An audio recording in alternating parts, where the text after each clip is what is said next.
সুপ্রিয় দর্শক, আসসালামু আলাইকুম। এতে কিচেনে সবাইকে স্বাগতম। গরুর মাংস সবাই কম বেশি রান্না করতে পারেন, তবে অনেকেই মশলা বেশি ব্যবহার করার কারণে মাংসটা খেতে তিতা হয়। আবার অনেকেই পেঁয়াজ বেশি ব্যবহার করার কারণে গ্রেভিটা বেশি পাওয়া গেলেও সেটা খেতে মিষ্টি মিষ্টি লাগে। গরুর মাংসের যে প্রপার স্বাদ সেটা পাওয়া যায় না। তাই কতটুকু পরিমাণ ব্যবহার করলে এই প্রপার স্বাদটা পাবেন এবং খেতেও অনেক বেশি মজার হবে, সেই রেসিপি আপনাদের সাথে শেয়ার করব। তো চলুন রেসিপিটি দেখে নেওয়া যাক। প্রথমে 1 কেজি মাংস নিয়ে নিচ্ছি। প্যানের মধ্যে 1 কাপের চেয়ে একটু কম পেঁয়াজ কুচি দিয়ে দিচ্ছি, 4টি কাঁচামরিচ দিয়ে দিচ্ছি, 2 টুকরো দারচিনি, বড় একটি তেজপাতা মাঝখান থেকে ছিঁড়ে দিয়েছি, 2টো কালো এলাচ থেতো করে দিয়েছি, আর দিয়ে দিচ্ছি 4টি সাদা এলাচ, 4-5টা লবঙ্গ দিয়ে দিচ্ছি, 1 টেবিল চামচ আদা বাটা, 1 টেবিল চামচ রসুন বাটা, 1 চা চামচ জিরা বাটা,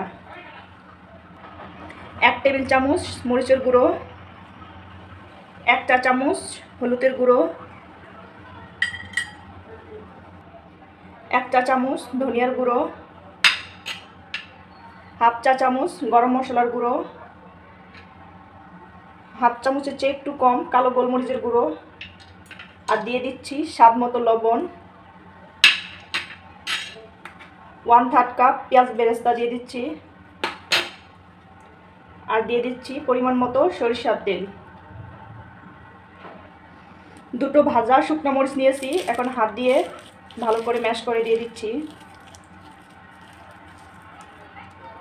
এখন সবগুলো উপকরণ মাংসটাকে হাত দিয়ে ভালো করে মাখিয়ে নেব।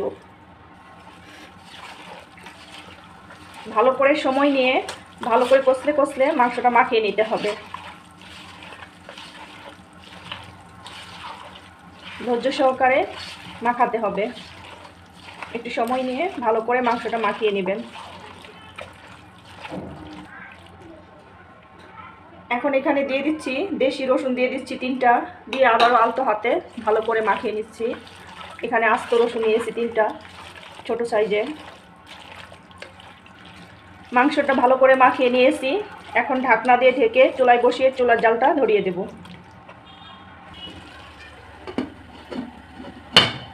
এখন ঢাকনা দিয়ে ঢেকে কিছুক্ষণ রান্না করব। বেশ কিছুক্ষণ রান্না করার পর মাংসটা বলক চলে আসছে। আমি এখন মাংসটা ভালো করে নেড়ে চেড়ে দিচ্ছি। আমি মাংসটা পানি ছাড়া এভাবে কষিয়ে নেব কিছুক্ষণ। আমি এভাবে মাংসটা কষিয়ে রান্না করতেছি। আপনারা চাইলে একেবারে হাত দিয়ে মাখিয়ে তখনই পানি দিয়ে একদম বসিয়ে দিতে পারেন। আমি কষিয়ে রান্না করব, তো ভালো করে নেড়ে চেড়ে দিয়েছি। চুলার আঁচটা মিডিয়ামে আছে। এখন ঢাকনা দিয়ে ঢেকে মাঝে মাঝে ঢাকনা তুলে নেড়ে চেড়ে মাংস থেকে তেল ছাড়া পর্যন্ত মাংসটাকে কষিয়ে নেব।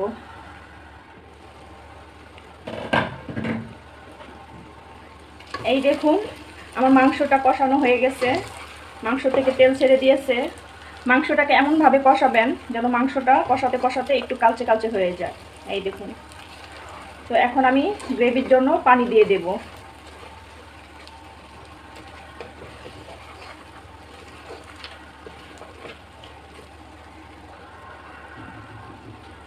আমি এখানে গরম পানি দিয়ে দিচ্ছি। ফুটন্ত গরম পানি দিয়ে দিলাম।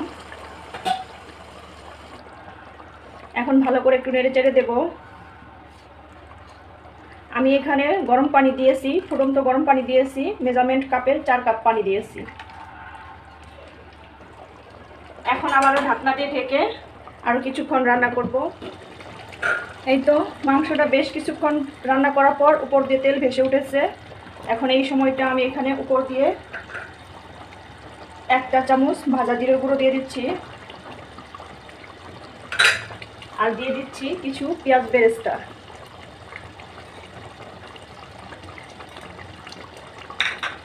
এখন চুলার আঁচটা লো করে 20 মিনিট দমে রেখে দেব।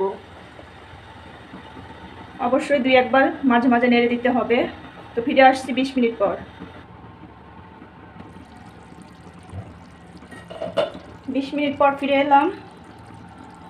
মাংস রান্না করা হয়ে গেছে, এই দেখুন কাছ থেকে দেখাচ্ছি।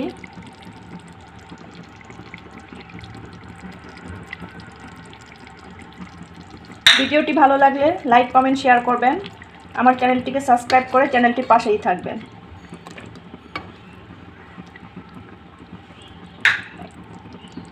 এখন পরিবেশন করে দেখাচ্ছি। ধন্যবাদ সবাইকে এতক্ষণ আমার ভিডিওটি দেখার জন্য। আজকের মতো এখানেই বিদায় নিচ্ছি। আল্লাহ হাফেজ।